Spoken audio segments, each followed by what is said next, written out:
A very good morning. Welcome to Chartbusters. In the next half hour, Raj, we'll tell you how to trade the Nifty. We'll pull in a couple of managements. However, this Tuesday morning, we started off mildly in the green, and from there, we have seen some selling pressure. I'm Nigel D'Souza, and with me is Mangalam Malu. Hey, Mangalam, we have started off, in the green. We are still holding at around the 12,100 odd mark. But if you look at the global picture, and you'll say, hey, we're at least relatively outperforming. Because even in yesterday's trading session, most global markets are under pressure. If you're comparing it apples to apples, the Brazilian and the Russian index, both of them were down 3%. Given that sort of a backdrop, we are down close to around 1.2% odd, including yesterday's losses.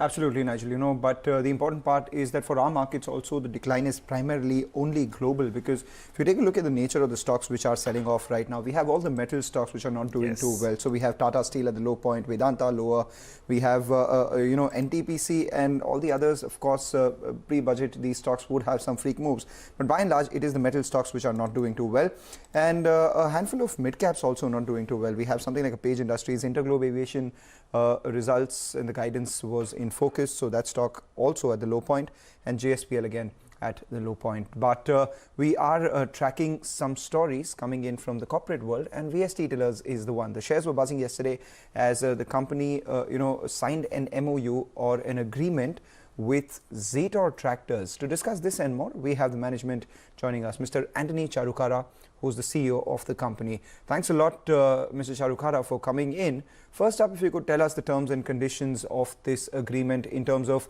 what is the potential business size of this, and what would your share in this be?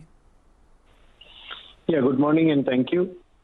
This is a MoU that we have signed with Zetor Tractors of the Czech Republic, who were already in India with their operations with HMT earlier.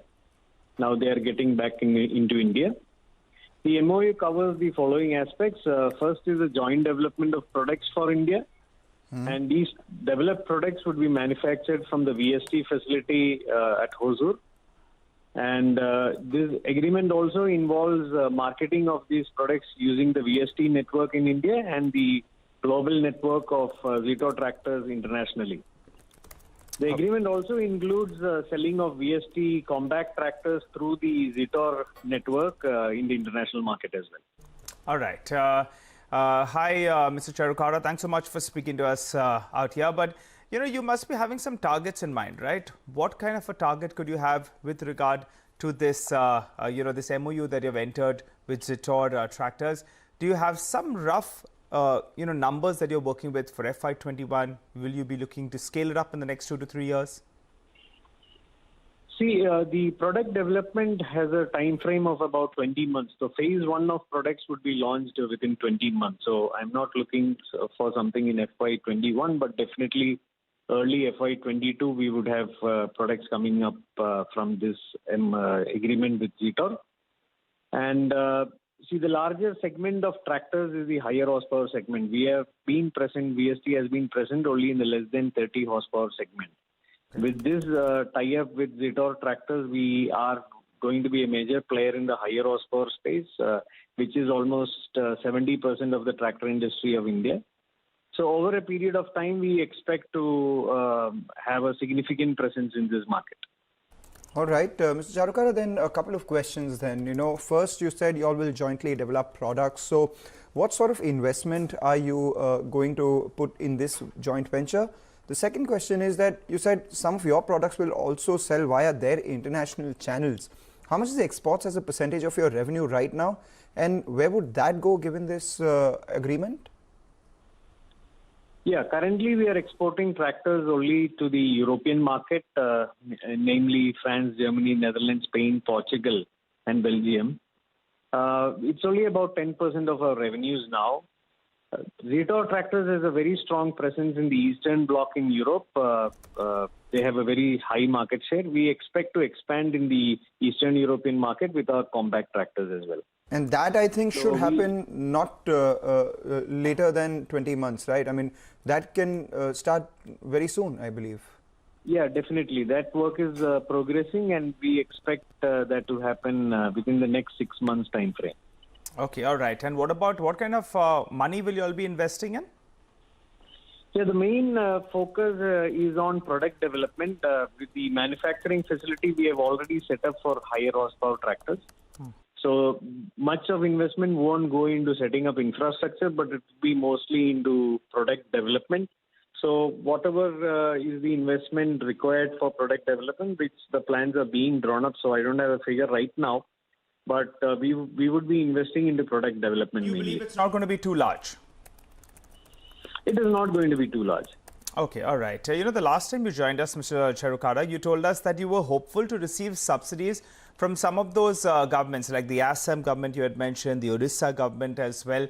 You were optimistic that in December you would receive it. If not, then Jan 2020. Any luck out there? There is some movement on subsidy in Assam, especially in January. Nothing happened in December, but definitely in January there is movement on that front. Okay, and now you're hopeful that you'll receive everything in February, or do you think it'll We be expect we expect that to be completed by March. How much money would that be? How much money would you receive by the end of March? No, this is total subsidies at about 4,000 to 5,000 power tillers. So it depends on the share we are able to capture out of that is what we are looking at.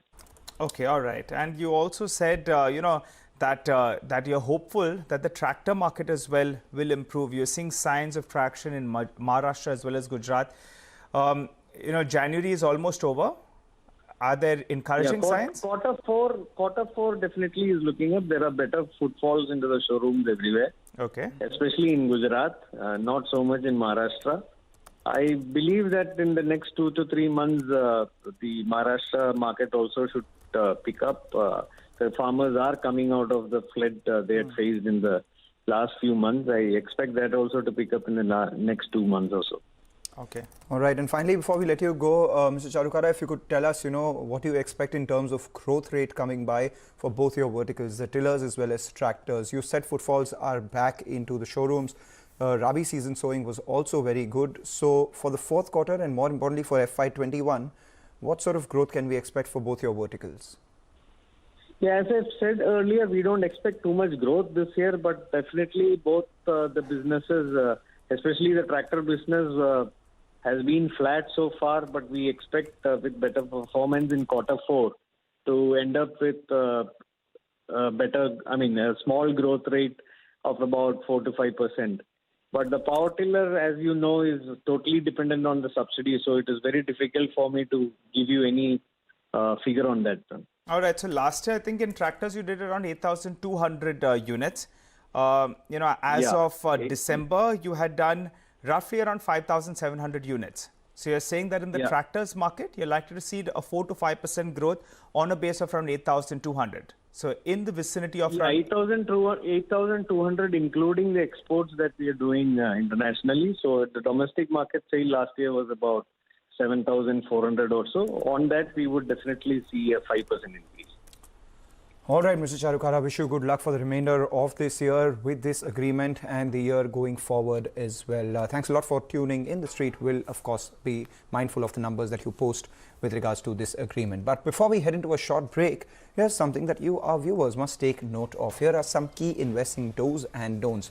Investors should always deal with market intermediaries registered with SEBI and stock exchanges.